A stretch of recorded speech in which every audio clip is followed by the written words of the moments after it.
All right, my friends, happy Sunday, fun day indeed. Aaron here bringing you your daily horoscope for Sunday, the 16th of February 2020.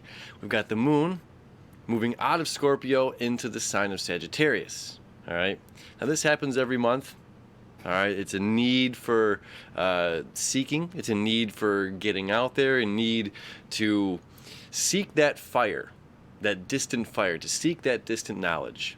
And just where Mars was, it's blindly having faith and allowing the journey to unfold, allowing note by note to happen and not just looking at the, being at the bottom of the staircase and transporting to the top, but enjoying each and every step along the way, right? Now we have Mars. Very exciting. This only happens once every 2 years. Moves into the sign of Capricorn, okay? Mars is exalted in Capricorn, okay? Mars is our planet of action, ambition, seeking and drive, right? Deep passions as it rules Aries, acceleration and initiation, and it rules the sign of Scorpio as well, that deep passion emotions, right? So it's very exciting when Mars enters Capricorn because it's exalted in Capricorn, all right? Meaning it's at its favorite place, just like Venus was in Pisces, because it's limitless love, limitless, feelings and emotions and desires and dreams and all that stuff. So, the practical sign of Capricorn, earth sign, it's about getting things done. It's about perfection, right? Turning the coal into diamond. There's a bit of stress, a bit of pressure, but at the same time, when we have action leading the way with this, this is an extremely ambitious time, for the next, nearly 2 months. Okay. So this is extremely exciting. This is like saying, like, look, you deserve to do the work. You deserve to do the work for yourself. You deserve to do the work for yourself. You deserve to do the work for others, for yourself, for others, not doing others' work. You know what I'm saying? And it's just like, look, there's things that we just, we've got to get done. And when we have Venus over here in Aries, let me bring it to the chart. When we got Venus over here in Aries, this is what we love and desire, material possessions, things, people, taking the initiative. Okay, then we have the ruling planet of Aries, Mars,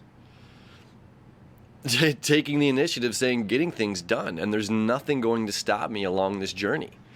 We're not seeking right now. We're not, the fire signs are kind of like forming, it's like molten lava. It's like not molten lava, let's see. Well, yeah, I mean, that's a good way to look at it, before it forms into earth, you know what I mean? Or it's like forging your tools, It's just like the melting process. First you have to conceptualize, there's an emotional need for something, there's an emotional need for a tool, a desire. Then there's the concept, the air, okay? So when the air, the concept, and the emotions align together, we go into that creative process of forging. We're forging our tools, we're forging our weapons, we're forging whatever it needs. Then when we bring it to the earth signs, it's a practical use of those tools themselves. So again, there's this great drive to not just desire something, but to take action. And it's just like, we're making it happen. We're making it happen for ourselves, and we're getting the job done, no matter what the job may be. So this is definitely an exciting time right now. Mars is slower moving than Venus. I'll come back here and show you. There is a bit of a square. I mean, first, what you're seeing right here is really to Chiron. Mars is saying, hey, I got to seek something out. I need to focus on my career. I need to focus on how I'm presenting myself to the world. I need to focus on, whatever it is, getting it done. There is no idea of a perfect human being. You know what I mean? It takes the Aries, this free, individual on one hand, and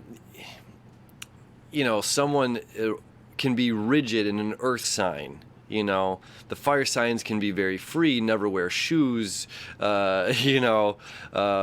in how they dress, their style, whatever. You can have an earth sign that's very, business-like. You can have an emotional sign like Pisces or Cancer or Scorpio here, and they can be a very spiritual person, a very deep person. You can have an air sign who is extremely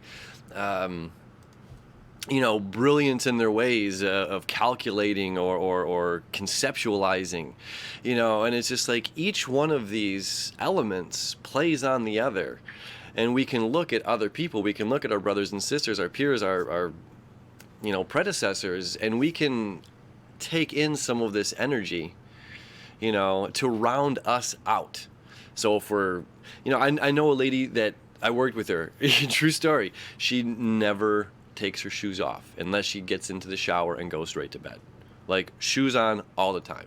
And it's like, wow, that's amazing. I unless I'm outside, in like the city, I don't have shoes on ever. That's me. I have socks on. But then there's other people that are just like barefoot. I met a guy years ago. He's just like, I travel barefoot everywhere I go. I want to connect my feet to the earth, and drink that energy in.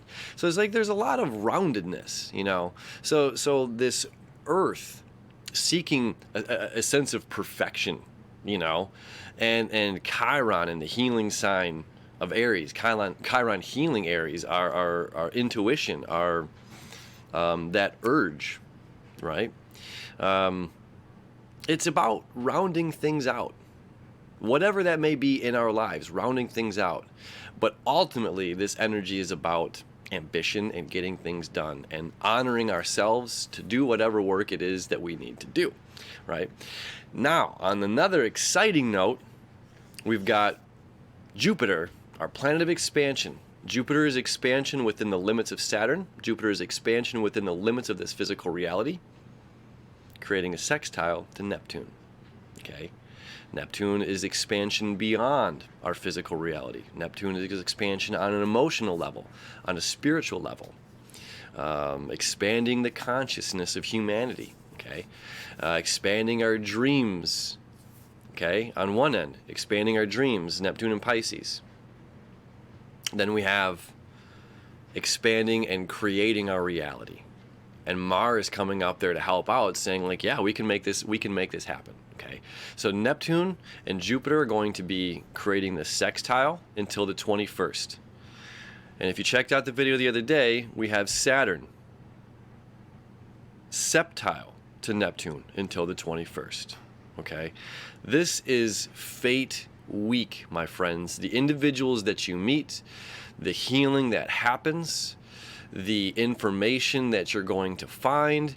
We've got, the last couple of days here of the sun in the sign of Aquarius, focused on community, focused on the big picture, focused on forward thinking before it enters the watery sign. Which is exciting. Like, it's great where it's at, but when it enters Pisces, it's a little happier. It's in its fall. It's a weaker place for the sun to be in the zodiac. The sun wants to be warm and happy and cuddly and, Valentine's and all that good stuff, and in the sign of Aquarius, it can be standoffish, anyway. So we've got a huge week ahead of us. The retrograde, I didn't even talk about that yet. All right, Mercury station retrograde today. All right, and come tomorrow, it's on. So we'll talk about that more on Monday's video. For now, just staying focused on the ambition, the drive, doing the work that we need to do, doing the work that you need to do for yourself. You deserve it. You deserve to put in the effort, and the rewards are going to be bountiful. All right. We'll see you tomorrow, my friends.